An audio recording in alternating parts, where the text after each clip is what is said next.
Whatever. And one on the heat and one on the cold. Oh, that's ridiculous. The one farthest away is the coldest. That one's on 20. So I don't know who it's cooling down. Okay, can I do it upside down? Okay, Oisei.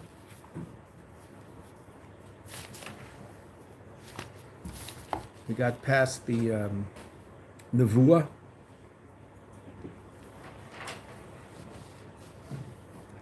And 1, 2, 3, 4, 5, 6, 7, 8, 9, 10, 11, 12, 13. Let's start with leGani. 12, I think it's the 12th line. 12th line at the end. leGani nikra bechina zu.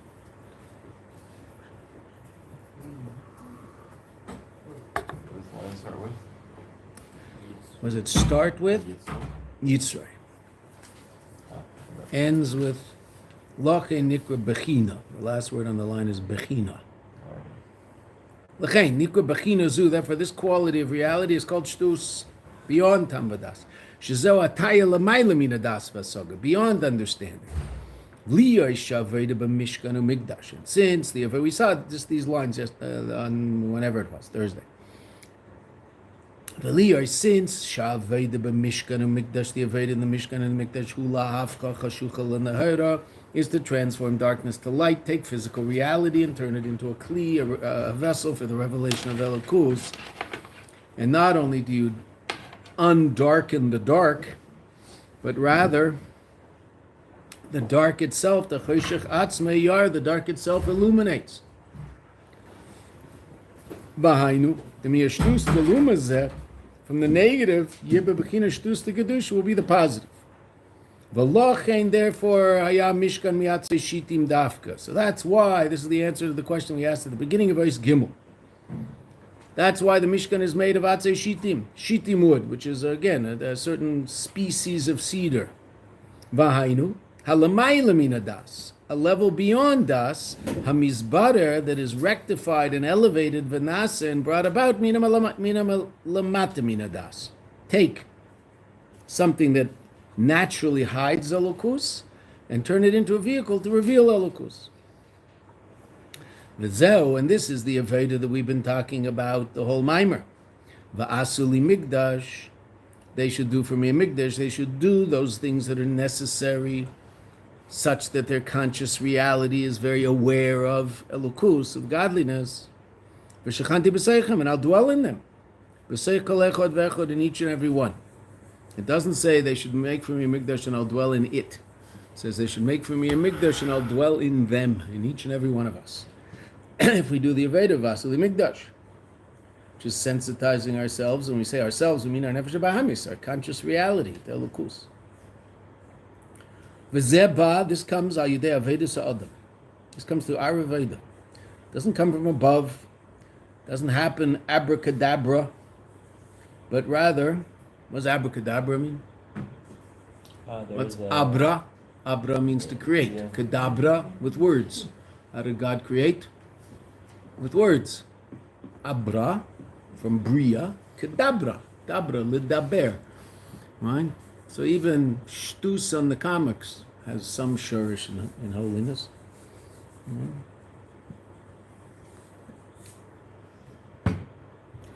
V'zeh ba'al yidei avedus ha'adam, ba'avedus ha'birurim shalei. Right? Through our avedus ha'birurim. That's what the Rebbe talked about the whole beginning of the Maamer. That he brings about the transformation of darkness to light. Internal darkness is Nefesh HaBahamis. External darkness, physical reality, and elevates physical reality to a state of holiness, which we have the ability to do. Right? That piece of paper that, Elias is the best example. I'm sorry for picking on Elias, but his is the best example because I just made it. Right? It just came out of the machine, hot off the press, right out of the oven. Okay, that piece of paper doesn't have God's name on it. That means before I gave it to Elias and before Elias learned from it, it could be thrown in the garbage. It had no kedusha. Just a picture of a page. Right? The Sefer has Kedusha because the Sefer was made with the idea to make a Sefer Kodesh. That's just a bunch of black lines on a page. It's a picture of something that in its makar, in its source, it's Kodesh, but it itself isn't. Once Elias sat down and learned from it, once a Jew learns from it, he's transformed the metaphysical reality of that thing. It now has to be put in Geniza.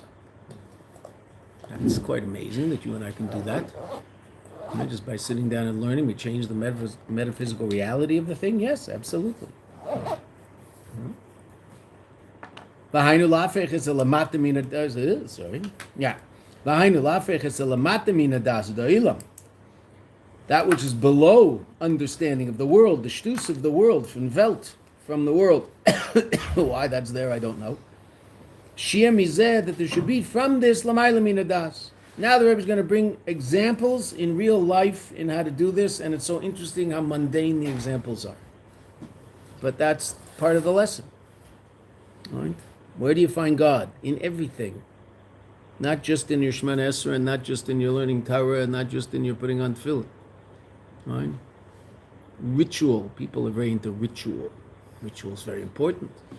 Right? You find God in running a business al pi Shulchan Aruch, and we'll see what the Rebbe says where you find God. It's really quite interesting. Ukemai, I'm sorry. There are a number of things in a person that he does this. Why? Because this is what the world does. Azoi tut Welt. Like this, tut does Welt, the world. The world does this. And this is social contract. This is what people do. They're like a statue. You can't move it from its place. Why? Because that's the way the world acts. Is there any holiness in it? Not necessarily, but that's just the way it's done.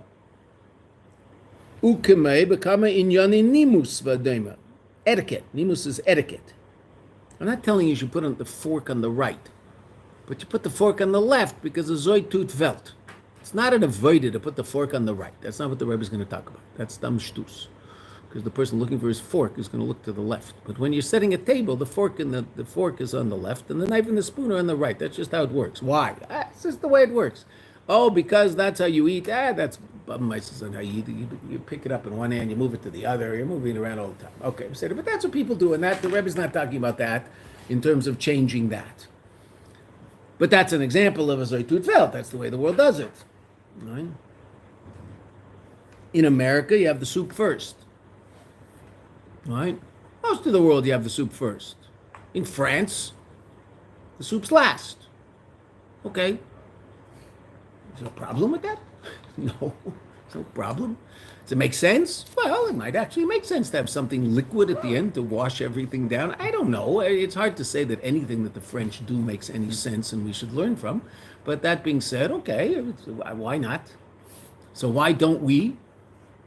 Because. Azoi tut Welt. That's just what you do. And that's why every menu in English has soup and appetizers before it has the main course. Why? Because that's just the way you eat. Well, maybe I should have the appetizers last because, I don't know, I want to finish with something sweet. No, that's called dessert. Oh, I can't have the dessert first? No. Why not? Kacha. Now, the Rebbe's not saying change that. But that's an example of Azoi tut Welt. That's just the way the world works. The Rebbe is going to talk about times of eating. Americans, when do most Americans eat dinner? 6 o'clock. That's when Americans eat dinner. That's why the nightly news is on the television in America at 6 o'clock and 6:30. Now it's all different because there's stations that have news all day long. But in the old days, when there was ABC, CBS, and NBC, and the world was naive and actually thought that these people were telling you the truth. No Fox? No, Fox. Fox is what, maybe 30 years? How long is Fox? Something like that, right? Yeah, no. There was no cable.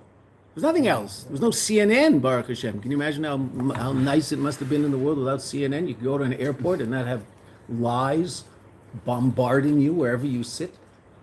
In the airport? Hmm? In the airport? Mm-hmm. CNN is on all the airport. Well, not anymore, actually. Never noticed. Now there's like baseball games. I think it's actually changed. It used to be everywhere you went in there, but there was CNN on. I think they lost their, contract or whatever. Anyway, used to be. 6 o'clock was the nightly news. NBC and ABC had their news at 6 o'clock. CBS, Walter Cronkite, was 6:30. Why? It's when people are sitting down. So maybe, no one, chas v'sholom, will talk to each other. They'll sit in front of the television and eat dinner, or else they'll eat dinner right after or right before, or whatever. Right? But 6 o'clock, because that's when people are stationary. Why? I don't know. In France, when do people eat dinner? 8:39. Why? It's just the way they do it. They don't eat dinner at 6 o'clock in France. They'll look at you like you're off your rocker. 8:30, 9 o'clock, walk around Paris, you will see families with children in restaurants. They don't eat at home. Walk into a Parisian apartment, see what it looks like. The kitchen is like one of these tables. This little tiny kitchen. Right? Okay, so where do they eat? In restaurants. They eat in restaurants. In the old days, I don't know what it is now, probably the same, but 30 years ago, there were 100 kosher restaurants in Paris. And not falafel and pizza joints. Restaurants where you could get real food. Right? Why? Because that's how French eat. They go out to eat with their kids. So everybody's on at 8:30, 9 o'clock. You see, where were you when you were 7 at 9 o'clock? In bed. You were asleep, right? No. How do they get up for school? I don't know. They do. Everybody has a different way of doing things. And a Zoitut felt that's just the way you do it. So if you were to say to someone in Paris, I'll meet you for dinner, and you showed up at 6 o'clock, what do you, we said dinner, not lunch. Okay. Whereas if you said that to an American, he showed up at 9 o'clock, he said, well, we ate, we're finished, we're done. Okay. A Zoitut felt. It's the way the world works. Are these things holy? They just are what they are. Right? So the Rebbe says, these things have to be transformed to beyond das in avodah. Ukemei al derech mashal. For example, zmanei achila v'zmanei ashena, times of eating and times of sleeping. Hine mitzad hergish olam, in terms of the hergish olam, meaning just the way the world does things. Heim kvuim be'itim, these are set in times. Itim and zmanim, time, both words for time. Meaning, you can assume, again, it's a little less now, right? But certainly when I grew up, it was absolutely set in stone. As a matter of fact, my father used to turn the phone off in the house at 6 o'clock. He would turn the phone off for half an hour because we were eating dinner. And he didn't want a phone call happening in the middle of dinner. Why? Why, yes. Sitting around. It's the only time the family got to sit around and talk to each other. So, no phone. He would turn the house phone off. Okay. So what did everybody know? And you knew this, Bechlal. You don't call people between 6 and 7. Why? Because they're probably eating dinner. You don't want to bother them. If it's an emergency, well, okay. But generally, people wouldn't call. When would you stop calling? 10 o'clock. Something like that. 10 o'clock, you'd stop calling. Why? People go to sleep. How do you know this? Because that's just the way people act. Okay.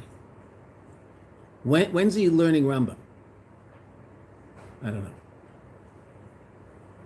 When's he got a chavrusa? I don't know. Is it always the same time? Maybe he learns Rambam when he finds time. Maybe he learns the Rabbi told us we're supposed to finish a tractate of Gemara every year. Okay, when does he do that? When he has time. When does he eat? Same time every day. When does he sleep? Approximately the same time every day. When does he learn Torah? Whenever he can.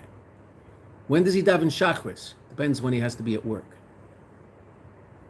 Right? That's when he davens Shachris. Right? They say that the difference between a yeshiva and a minyan in a yeshiva and a minyan with balabatim is a minyan in a yeshiva has a beginning time. Now, when it ends, okay, it'll be a little later, a little earlier. A yeshiva for balabatim has an ending time. It has to end at a certain time because there's a train 10 minutes later that everybody has to. I remember davening in the Chabad shul in Paris in Sinai. So There's minyanim all the time there. There's but when the minyanim end, it's so interesting. Everybody in that minyan leaves. They walk to the makolet, which is out the front door, just to the right. There's a little makolet there. I'd never seen this before. I learned how to do it. It's very good. They would buy from the guy for a franc. This was before the days of euros. For a franc, they would buy a little pellet, and they would go over to the coffee machine, put their pellet in the coffee machine, make themselves a cup of coffee, walk out the front door, wait for the bus. The bus would show up a minute later. There's a bus stop right in front of the makolet, off to work with their cup of coffee. Right? 35 guys who were in the minyan, they're all exactly the same thing for everyone. What minyan do they go to? When do they have to be at work? Oh, okay. When do they go to sleep? Well, depends when they have to wake up. When do they have to wake up? Depends on when they have to be at work. Is that why we're supposed to go to sleep and get up? They have set times. And it is true, basically sometime between 10 and 7, I mean, that's a long time, those 9 hours, but you assume most people are sleeping sometime in those hours. It has to be in business. Right? What's one of the things that bothers people when they come to Eretz Yisrael? One of the first things, I don't bothers it. What's the first thing they notice? They go to Geula. The stores aren't open till 10 o'clock.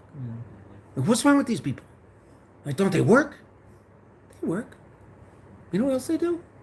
They get up in the morning, they go to mikveh, they learn a little, they daven, they go home, they probably help their wife get the kids ready for school. Right? And then what? They probably learn some more. And then at some point, what do? At 10 o'clock, they're ready. Okay, go to work. Who says you have to be at work at 8 o'clock in the morning? Right? That's when you have to open your store to sell whatever you're selling. I mean, the people who are buying in the store, in all fairness, are also doing the same thing. They're getting up. They're it depends where they work. Right? But in Geula, so the stores don't open at 8 o'clock. Why not? Because the people running the stores are busy davening and taking care of their children and learning Chassidus or learning Gemara. Something wrong with that? No, there's something right with that. That's why they open their stores at 10 o'clock.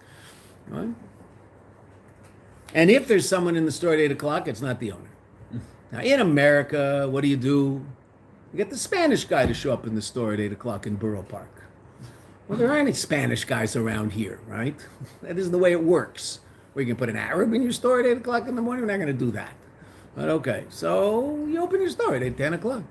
There are other types of immigrants over here. What? There's like Filipino. But first of all, that's all relatively new. That's the last 10 years, most. And it's not, people don't have Filipinos and Mexicans and living in their house unless they're elderly and they need help. Or else they're wealthy mamish. Your average person just doesn't have that, right? That's why shlichus in Eretz Yisrael is harder than shlichus in Southern California or in Florida. Shlichus in Florida, much of the hard work is done by people who you pay very little to do that hard work. There is no such person here. There's also no such person in England, and there's also such person in Australia. So if you have a shlichus in Australia, you're doing a lot of difficult work, or you're paying someone, $15, $20, $25 an hour or pounds to do some cleaning in your house. Okay, well, that's real money. That's not live in America, especially now. You can have 5, as long as you hide them when ice comes. What? I say no wonder we're so prosperous. Yeah. Well, that's what they're saying. Who's going to clean the hotel rooms, these racists? They say it. What is with you people? At least pretend. Make America great again. Make America great again. Yeah, that's the goal. Well, it's not those people saying let them clean the hotel rooms. It's the other people. Right? So you have to take this and turn it around. So the Rebbe says, how do you do that? So interesting. So the world says these things have to happen at a certain time. These times that the world decides you have to eat and you have to sleep. Al pi hareiv built in nizazim or built in nidachim. They're immovable and impossible to remove, nidochim, pushed off, klal v'ikr. How many people don't eat? And I understand we just fasted yesterday. How many people, miss meals regularly? I mean, there are some people, but what are they doing when they're missing meals regularly? Snacking 4 times, right? How many people, mammers, don't eat? Okay. Yeah, obviously, the Rebbe's talking about frum people. How many frum people don't necessarily learn Torah that day? Now, obviously, around here, you learn Torah all day. Seder. And you eat at the same time. Why? Well, because that's when the food is, and you have to get there when the food is. We'll talk about that. Right? But in real life, so to speak, out there where it's your house and it's your food and it's your job and it's your learning, so what is it that has to be absolutely immovable? When you learn Chassidus in the morning before davening, when you daven, when you learn your nigla, that's immovable. When do you eat? No, it doesn't have to be movable, right? It can also, if you're a very orderly person, so that'll also probably happen at about the same time, right? What do you eat? Yeah, probably pretty much the same thing all the time, right? I mean, how creative do you want? How much of your creative energy do you want to go into your food? Mm-hmm. Remember in yeshiva, there were 3 guys who came. There were hippies who came through some sort of hippy-dippy Hasidic guy in Borough Park who was, into super duper healthy food and Chassidus and so they came to yeshiva and they wouldn't eat the yeshiva food and they got their own apartment and they would only eat with bowls and chopsticks and they spent their time, a lot of time preparing their food and they'd come every day to yeshiva with their own food, etc. And I remember sitting, ended up being my roommate the next year. He's now a Breslever Chassid, lives in Meir sitting next to Baruch, and I noticed he was eating the same horrible, terrible. I mean, the yeshiva food was just, beyond belief how bad it was.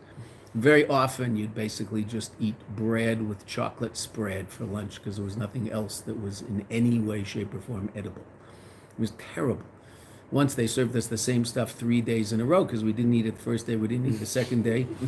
Matasiyahu Trop, who ended up a very successful Rav in New Jersey, great guy, brilliant. Oh man, was this guy smart. He was my chavrusa for a while. He was really smart. He picked it up. So I'm throwing it out. So all of a sudden the whole place is on its feet. Go, Matt, go. And he threw it all in the garbage and then put it back like we ate it. Then we didn't see it again. Baruch Hashem. They just gave us the same stuff every day, even though we didn't eat it. It was so bad. Right? At one point, Baruch is eating the same stuff. I said, Baruch, what are you doing? He said, I realized how much time and energy I was spending on my food. I was spending hours a day worrying about my food instead of just eating and getting on with more important things in life. Now, when you have your own house, you can decide what you're going to eat, and you don't have to bring in horrible, terrible, unhealthy food. You can have all sorts of healthy food, and then you just have healthy food, because that's what's in there. There isn't any other junk. Okay, that's good. But when you're somewhere else, what are you going to do? You eat what's there, get it done, and go weiter, right? I mean, you have to go to the same gas station every single time to get exactly the same 95 or 98, whatever it is, right? The super, the regular. In America, it's regular. And if you don't get the same regular from Shell, something's going to happen to your car? No. So nothing's going to happen to you if you put in a different gasoline every now and then. It shouldn't be unhealthy, Beseder, but whatever it is, just give your car some gas so you can get on with life, with the things in life that matter. And what's shtus lamata min hadas?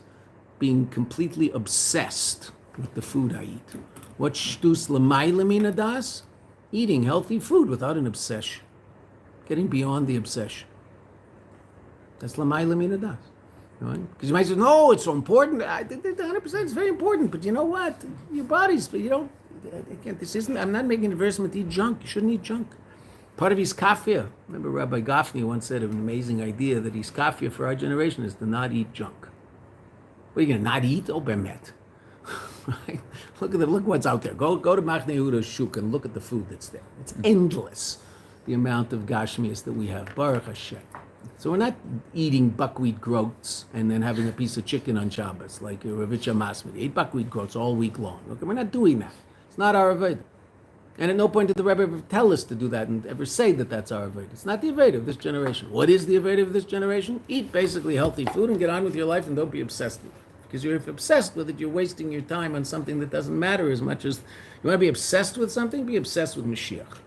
Be obsessed with learning Torah. Be obsessed with learning Chassidus. Be obsessed with being nice to other people. You can be obsessed with that, right? If you're obsessive, right? Pick your obsessions, right? That should be like the name of some speech at JLI, Sinai scholars. Pick your obsessions, right? Mikol Mokim, these times are immovable. Uzmane akfir shel Torah tefillah, but the times when the person learns Torah and the times when the person davens, heim nidachim, they can be pushed around, vein lem keva, and they aren't set. V'yeshem nidachim chos from leGani. Sometimes they'll be pushed off completely. There will probably be more days in a person's life where he doesn't do any serious Talmud Torah, he doesn't do any serious learning of Torah, but he made sure he ate that day. Didn't not eat. He found the time to eat. But he didn't necessarily find the time to do what he was sent to Elam Hazeh to do, which is learn Torah, do mitzvahs, illuminate the world.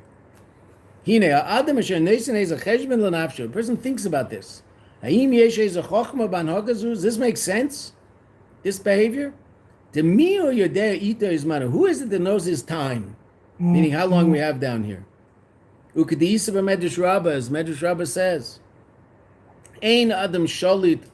A person isn't in charge, loymar, to say, Hamtinu li, saying so to speak, the Torah and mitzvahs. Wait for me, ad she'eseh chashbonaisai, until I take care of all my chashbonos.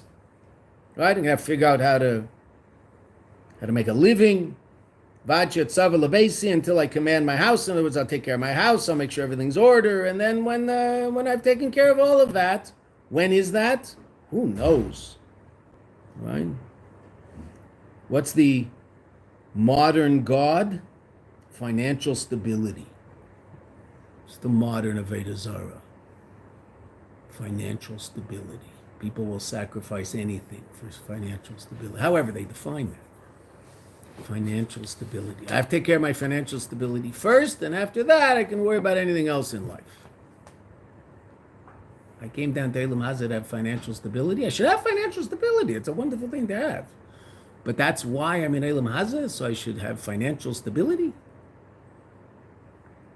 I don't think so. I think it's written anywhere in the Torah that there should be bracha, such bracha in a person's gashmis. He doesn't know what to do with all the goodness that Kadosh Baruch Hu gives him. He's just giving it away in piles. Right? I gave a kiss to a friend of mine on Friday night. Walked into shul, walked straight over to him and gave him a big kiss. Why? Because the yeshiva that most of my sons learned in is in a huge stalker campaign. And for Israeli, for any K'nai Midah, K'nai Midah is like anywhere in the world, these numbers are like off the wall. What are they trying to raise? 100 million shekels. Whoa. They have taken upon themselves. This is after the passing of the Rosh Yeshiva, who's the father of the people who are running the yeshiva now. Amazing man, Rabbi Volshansky. So after Rabbi Volshansky passed away a few months ago, so his sons and everybody else involved in the yeshiva took upon themselves to continue his dream. What was his dream? The Rebbe told him there's no such thing as a bacher you don't accept the yeshiva. And there are bacherim in Eretz Yisrael who can't get into a Lubavitcher Rebbe because there's no room. Bacherim who go through our system, who finish ready to go to yeshiva, but there's no room for them. Why? There just aren't enough beds, there aren't enough classrooms. So Rabbi Volshansky always saw to it, his dream was to put an end to that. So his kids took upon themselves rather seriously, and they set out to raise 100 million shekels. They're at 93 million right now. Right? I went to a meeting because my sons learned there, so I give a reasonable chunk of my miser every month to them. So I went to a meeting that they had with some people in Petach Tikva, so that night we raised 28 million shekels. Then there was a huge thing in Binyanei Uman, and it moved up to 45. And since then, they've been raising, so they got up to 93 Erev Shabbos. So this fellow who davens in our shul is a close friend, so he didn't put his name to it because he doesn't do that. No one knows who he is, right? He was once standing at a wedding. Someone walked in the wedding, saw 3 people standing there, knew 2 of them, didn't know him. Let's say his name is Yenason Schmidt. Right? That's not his name, but let's say that's his name. Right? Someone walked up to the 3 of them and says, is Yenason Schmidt here? Anybody know Yenason Schmidt? He's standing right there. He's the 3rd guy, but no one knows who he is. He's the biggest gvir in Lubavitcher in this country. He gives more money to Lubavitcher in this country than anybody else. He just gave them 7.2 million shekels. So I gave him a kiss and told him what a schus you have, what a merit you have to be able to do that. Wow. I'd give anything to be able to do that, write a check. He didn't write a check for 7.2 million. Right? The way they did it, and they're very smart, is they have people giving monthly for 10 years. Right? So the bank knows there's 100 million shekels that these people have their hands on. It's going to take a while. Well, it takes a while to build what they're trying to build also, right? So I guess that means he gave 60,000 shekels every month for the next 10 years. I mean, you know.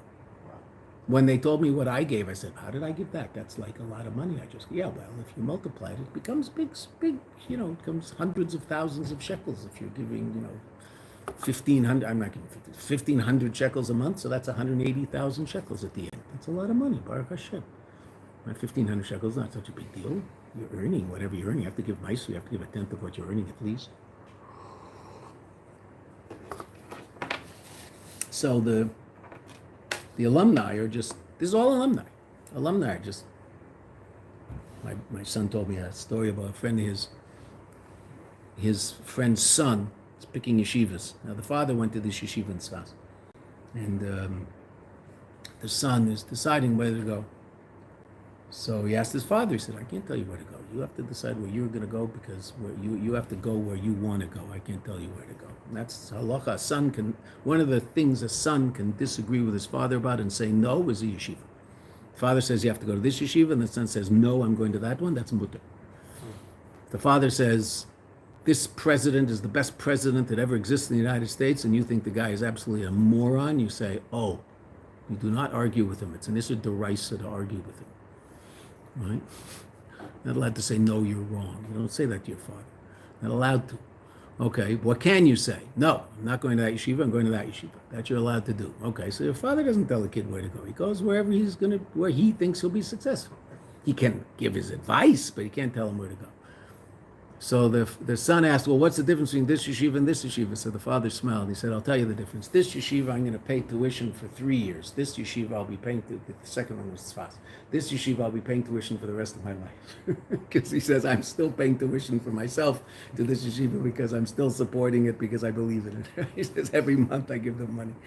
So for the rest of my life. Right? Someone at the event on Thursday night a few weeks ago said to my son, not a Lubavitcher, never learned in yeshiva. He was just helping with the, the video stuff and all that stuff. So he said, this yeshiva is different than every yeshiva in Eretz Yisrael. So my son asked him, how's that? He said, every yeshiva in Eretz Yisrael has graduates. This yeshiva has soldiers. It's an amazing place. It really is. It's unbelievable. It's just, and Rabbi Volshansky was just, what an educator. Unbelievable. Everybody who spoke that night said Rabbi Volshansky was my Rav. He's also my Abba. Every single person who spoke. He's my Rav, he's also my father. Now, they all had fathers, but he's my Abba. Treated me like a son. Amazing guy. Okay. So when a person thinks about this, he doesn't know how long he's going to live. He can't say, wait until I get everything done, and then I'll think about learning Torah and learning how to daven. How can he give his whole soul for something that has no absolute reality? It's necessary, but has no absolute reality. Vala'ikr, on the essence, Masha Haisa, Hakavona, that which was the intention, be you read this Nishmasa in the descent of his soul, Lamata, below, Shechech leGani, you can completely forget about it. Where does that come from? Urak mitzad Ruach Shtus. That's Ruach Shtus. Shemachas alemes, that hides the truth. V'hine zoisti avedose. This is Avodah. After everything we learned in this Maamer, we learned about 4 worlds, we learned about Sevev and Mamale, We learned all sorts of amazing ideas about godliness. What does it all come down to? When do you eat dinner? To transform this shtus of the world. To stand strong in his soul. A balabais, what's the most important thing he has to do? Set aside time. Make sure there's times where he learns Torah every single day. And those times are immovable. When he eats, maybe he'll eat a little later or eat a little earlier. When he goes to sleep, he might have to go to sleep a little later. Right? Who knows? He might go to sleep a little earlier one night. Who knows? When he get up, it depends. A little earlier, a little later. When does he learn his say? When he has his Seder Chassidus? Same time every morning. When does he have his Seder and Nigla? Same time every evening. Immovable. Why? That's what he was sent here for. When does he, part of the weekly meeting in the shul in the neighborhood where he sits down with the people who run the shul and the people who are in the shul, etc. When do they have their meeting, monthly, whatever it is? Okay, so the first Tuesday in every month at 9 o'clock, they all sit down together and decide what's going to be and how we're going to raise some more money because there's programs we want to do for the kids, etc., etc. Okay, and he's there at 9 o'clock. Doesn't miss that, right? Might he miss lunch that day? Might miss lunch that day. Might miss dinner that night. Maybe he's French. They're eating at 9. He's okay, so he'll miss dinner. You know what? He'll go home, he'll have a bowl of cereal quickly before he goes to sleep. What's going to happen? He's going to die? He's not going to die. No, but you don't eat cereal for dinner. Who says? Where does it say anywhere in the world's rules that you're not allowed to eat cereal for dinner? If you don't have time and you didn't have time to eat dinner, what do? You get home at 10:30, you're exhausted, you have to eat something. What do? You take some cornflakes and a banana or a peach, throw it in a bowl, a little milk, eat it up, macha grapes, brush your teeth and go to sleep. Or learn Rambam, because you didn't learn Rambam yet. So, what'll happen if you have cereal for dinner? 2 nights a week, what'll happen if you have cereal for dinner? Anything's going to happen. You want to feel better? Make it granola with yogurt. I'm cool. I'm chilled, man. And I put in kiwis. I don't put in peaches. I put in kiwis. Anything going to happen? Nothing will happen. The only reason that'll worry me and I might forget about what I'm here for is because I lose sight of what's true.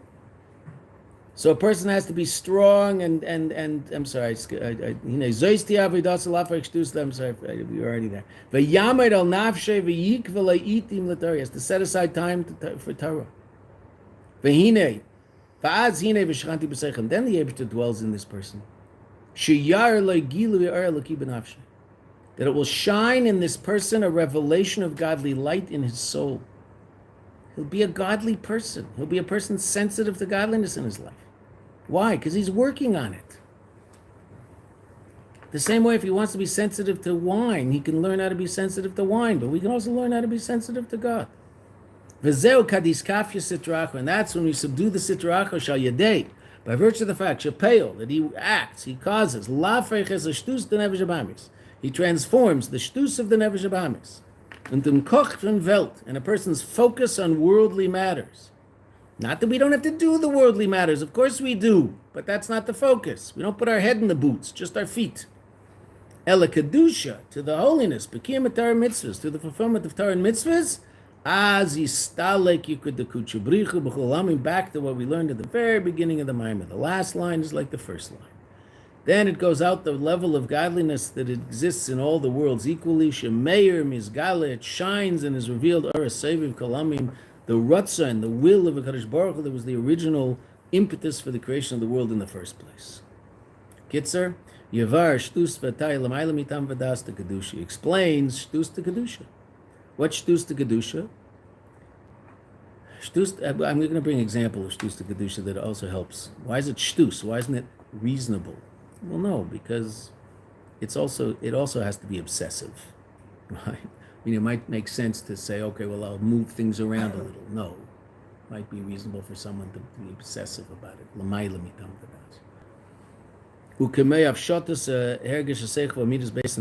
throwing off the experience of a person's own intellect and own midas at the time in Nevuah. Hamishkan miyatzei shitim. How do we build the Beis Hamikdash? L'mayla mitam v'das. Get beyond intellect. Don't let intellect keep us in little boxes. Yischavke the shtus to lumazeh, transforming the shtus of the world, the shtus to kedusha, to holy shtus, meaning that a person will do things. Why? Because that's what you do if you're a chassid. The same way people eat dinner at 6 o'clock is that's just what we do. Okay, so why do you have to learn Chassidus at 6:30 before davening every day? Why can't you learn it at night? Because that's the way you do it. That's shtus de kedusha. Azoi tut welt. But which welt? A chassid. This is what a chassid does, right? And it's very, very important part of it. It's so important. One of the aspects of Yiddishkeit is to become sensitive to what's called Jewish culture, not Jewish theater. What do Yidden who spend their time worrying about the Eibishter, how do they act? What do they do? How do they talk? What are they interested in? What are they like? You have to hang around. It's shimush. Right? You can't learn everything from books.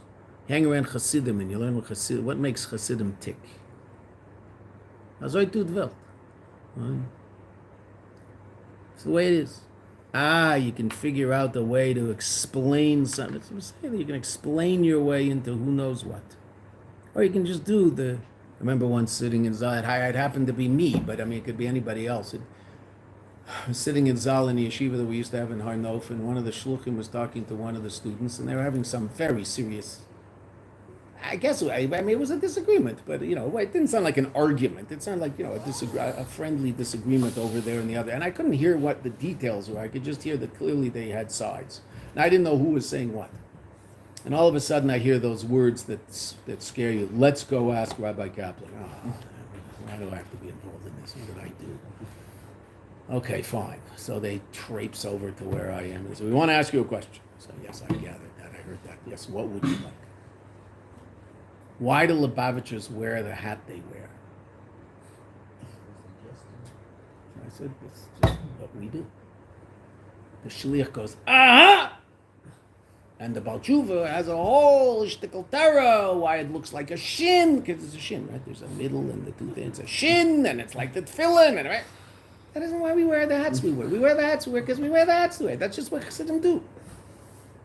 Right? Now, who started us wearing these hats? Rebbe. Rebbe showed up with a fedora, so we wear fedoras.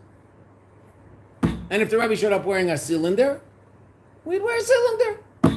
And the Friedrich Rebbe, what did Friedrich Rebbe do in Sinai? What did Friedrich Rebbe do when he got to Poland? Put on a shtreimel. Why? Azoi tut welt. That's what they do in Poland. There's a Chassidus Rebbe in Poland wear a fur hat. So you all saw the Friedrich Rebbe with his fur hat, right? Where did he get his fur hat? His father didn't wear a fur hat. His father wore a cylinder. Right? You see the pictures of the Rebbe shop, he's got a cylinder. Right? In Kedusha, he didn't look and see the non-Jewish Poles and see what do they wear. He looked at the Yiddish Poles and said, what do they wear? Okay, I'm in Poland, I'll wear that. Put on the hat. It was different than his father's hat. Baruch Hashem, the Rebbe didn't decide that that's what we should do, because we'd all be walking around in those fur hats in 95 degrees in the summer in Eretz Yisrael. But the idea for hats in the first place was that businessmen in the 20s and 30s would wear that now. No. Usually the LP Chabad, please put away your phone. We don't play with phones in Mayanot. Okay.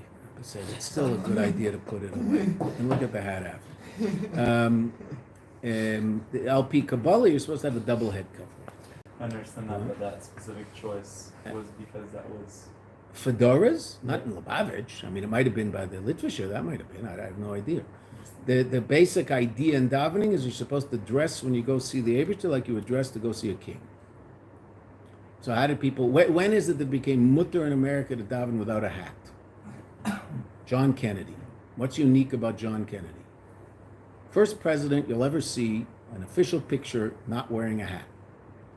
Think of Dwight D. Eisenhower. Every real picture of Eisenhower, what is he wearing? Wearing a hat. An official picture. Truman. What's he got in his head? A hat.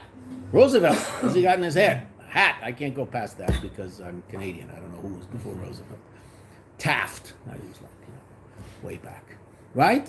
Hats. Kennedy. What? I think I got a picture of Taft without a hat. There could be, right? No, but the official picture of the President of the United States had a hat. John Kennedy, no hat. What now became mutter al pi halacha in America? You could daven without a hat. Al pi halacha. Chassidim still did that, but why? Because you would go see the president without a hat. Because if he isn't wearing a hat, you don't need a hat. Right? Now, it doesn't mean you need hair like, Trump hair. You don't need that. Gotta go daven to God with this hair. The standard here is BB's style. If BB started wearing a hat, then it wouldn't be much anymore. Well, I don't know whether well, I mean, that's how some people matter davening in sandals without socks in this country. Would you go see the prime minister in sandal without socks? I don't know whether he would anymore. He certainly would have 20 years ago, for sure. Now it's become a little more formal. Right? So that's an interesting question. Right? But that's what decides dress la halacha. Chassidus is a whole different thing. Right? But the fedora didn't in might have by the Litvish, I'm not sure, but by the Chassidim, by Lubavitcher Chassidim, the fedora came from the Rebbe. There's no question about that. Right? By the Litvisher, so yeah, they were wearing fedoras before, but Friedrich Rebbe didn't wear one. And the Chassidim in the time of the Friedrich Rebbe didn't wear one. Though in Russia, they certainly didn't wear it because they know what it was. And in America, I mean, how many Chassidim were there? They mostly wore cylinders. When did these things become what everybody by the Rebbe? Why? I'll tell you one quick story that I heard, and then I do want to start this Maamer, even though we'll only have 5 minutes, but I want to start it. Please take. I'm sitting in Farbrengen in 770, Yud Shvat, and there was a keynote of Tmimim, a keynote of yeshiva students. And one of the people talking was Gershi Avson. He's a Rosh Yeshiva in Cincinnati, Ohio. Has a wonderful yeshiva there. So he told the story about his father. It's a great story. His father was one of about 16, the Avsons in Detroit. There were two Lubavitch families in Detroit, the Greenbergs and the Avsons, and they both had like 16, 17 children. There were other families also, but those were the two main. So Gershi Avson's father, Gershi is 40, 45. So his father was a little boy. He was 9 years old. And he went with his father, meaning Gershon's talking about his grandfather and his father. His grandfather was a Chassidish Yid in Detroit. He's the one who had 16, 17 kids. How many kids he took, I have no idea. But he took Gershi's father to the Rebbe. And they were sitting in 770. And Gershi's father said, I don't know his name. Gershi's father said to him, I want to go back to where we're staying and eat lunch. So his father said, okay, you remember where it is? Because, in those days, now less because 770, Crown Heights is spread out, but in those days, there were dangerous blocks that you had to avoid. I mean, you didn't cross Eastern Parkway. I mean, you might have to cross to go to the mikvahs on Eastern Parkway on the other side, but you certainly didn't walk in. No way. A quick story about my son, who now lives way out he lives near Utica on Lincoln. He lives on the other side of Eastern Parkway near Utica, which is, there are lots of Jews on the street, but also lots of other people on the street. So when I took him to the Rebbe for his bar mitzvah, so we were staying 5 blocks away. And he wanted to go home. I said, okay, you remember where you're going? Yeah, okay. You don't cross Eastern Parkway, right? You don't cross the big street, right? Yeah, okay. So you take a left out of 770 and then a left the next block, walk 5 blocks, take a right, second house from the end. No, house on the end, actually. On the right, that's our house. Yep. Okay. Fine. You sure? Yeah. I drew a map. He had a map. Before we got there, I drew him a map. Okay, fine.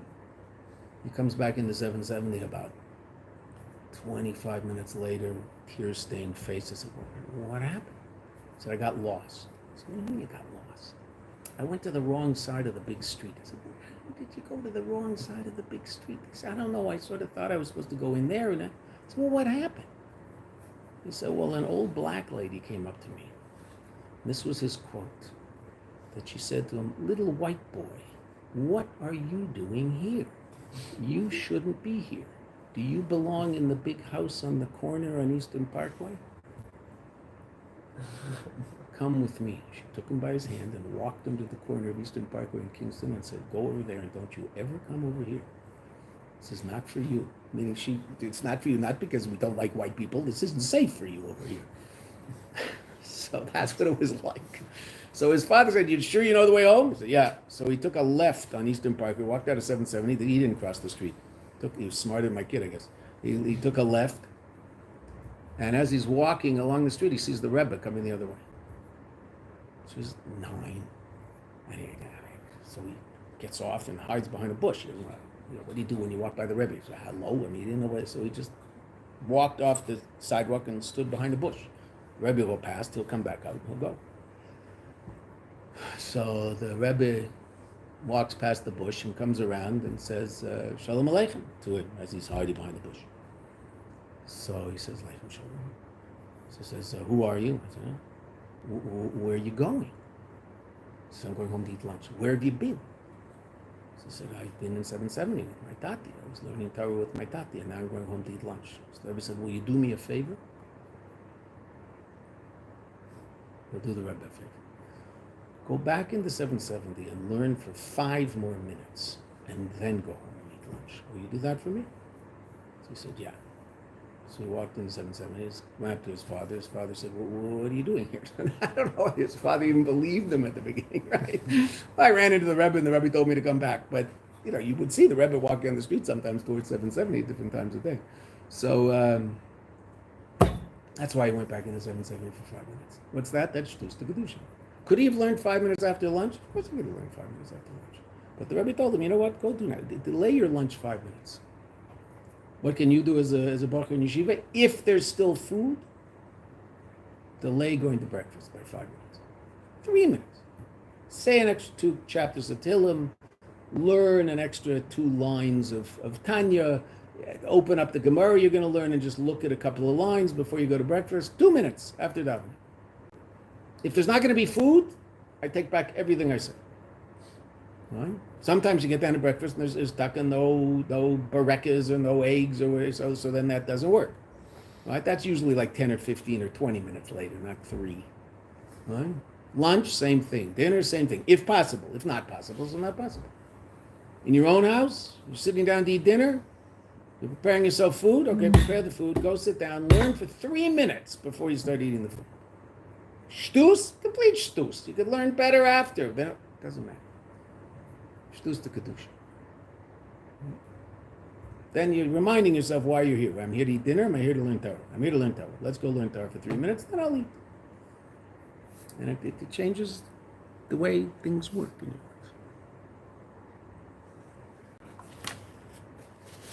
As usual, late. Let's start the next Maamer. This Maamer is a very, very important Maamer. We're obviously not going to get far because it's already late. And it's a Monday. It's not Sunday. This is a Maamer the Rebbe said, as you can see, on the 17th day of Kislev, Tafshin Mem Vav. Now, what was going on in the world? What was going on in the world is a very, very interesting thing. There was a famous court case that you might have heard of. It produced a song. Right? That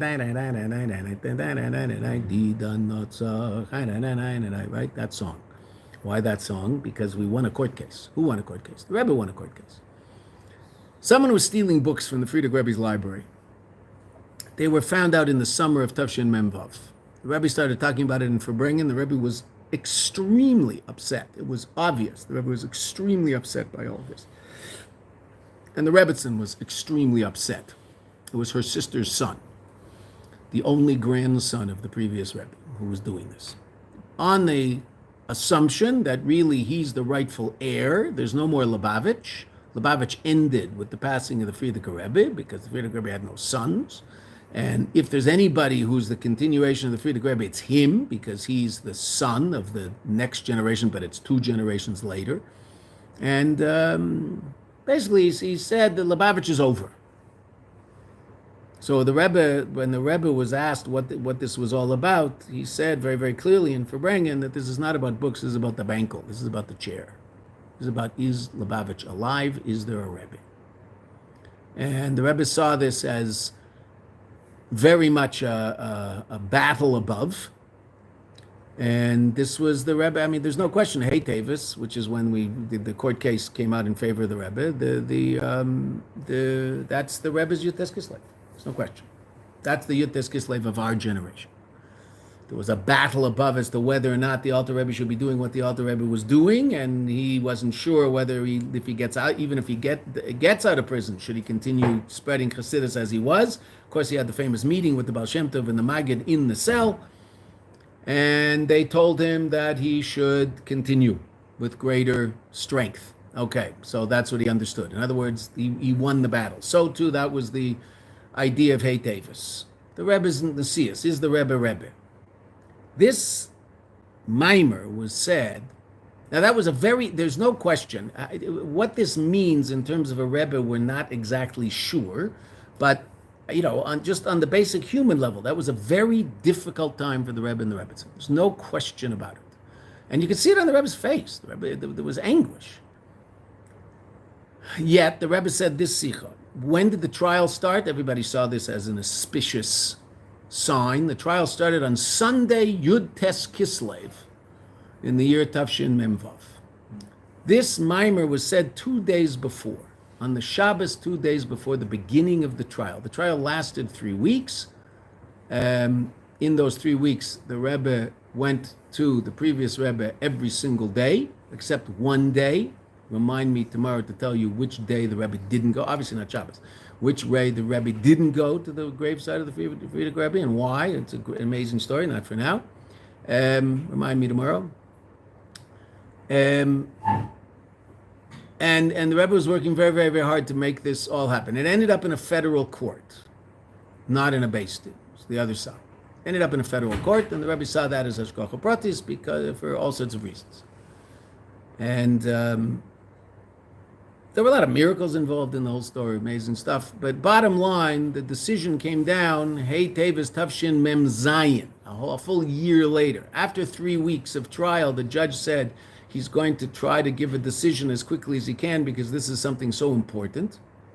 But then he was assigned to another major case. As far as I know, it was the case of John Gotti, who was the head of the mafia in New York, who they finally got. He was called the Teflon Don, because they just couldn't get anything on him, right? And then finally they did, and I believe that was the trial he was assigned to, so that took a while. So the decision in the Rebbe's trial was a full year later. On Hey Tavis, Tafshin Mem Zayin, word came out that the Rebbe had won that decision.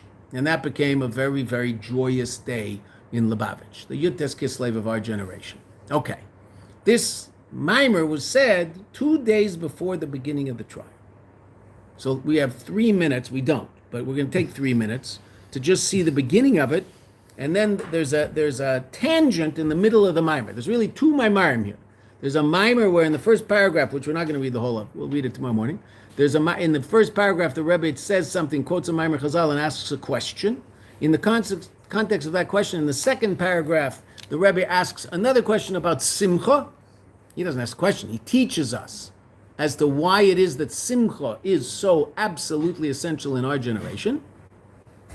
And then the Rebbe goes back to answer the question. So there's really 2 Maamerim, the beginning and the end, and the middle. And the middle is a completely tangential discussion on the Indian of Simcha. And it's unbelievably important. It's a watershed Maamer, this Maamer.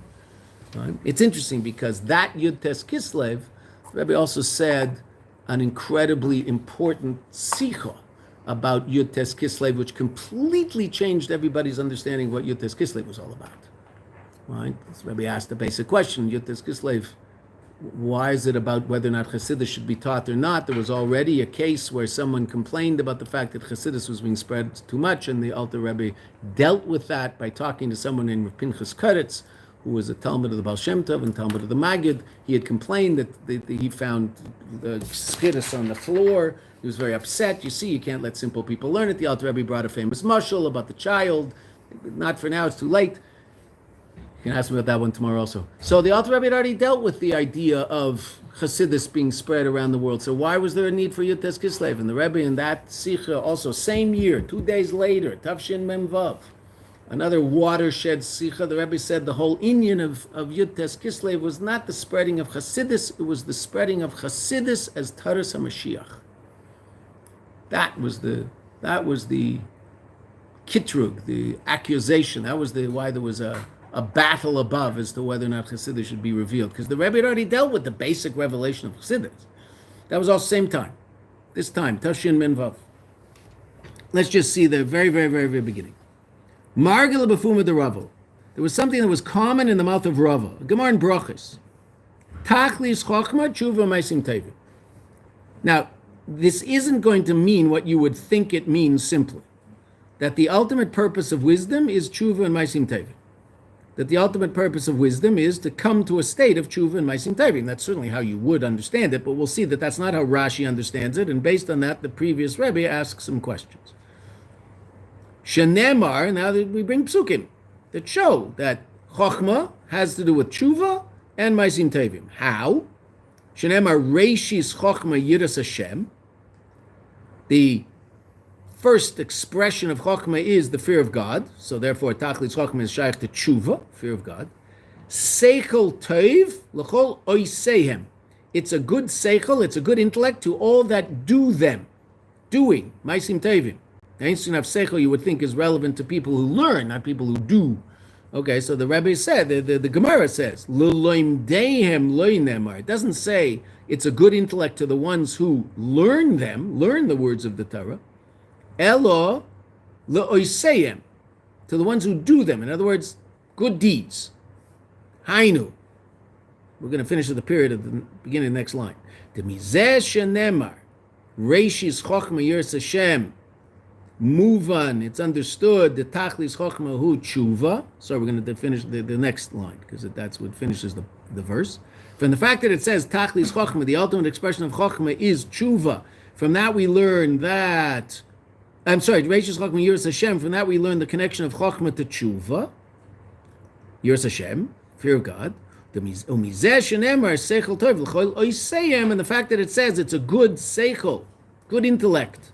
L'chol oiseyim, to all that do them, seemingly the mitzvahs, move on. From that it's understood, shetachlis chochma, the ultimate purpose of chochma, hu meisim tevim, is good deeds.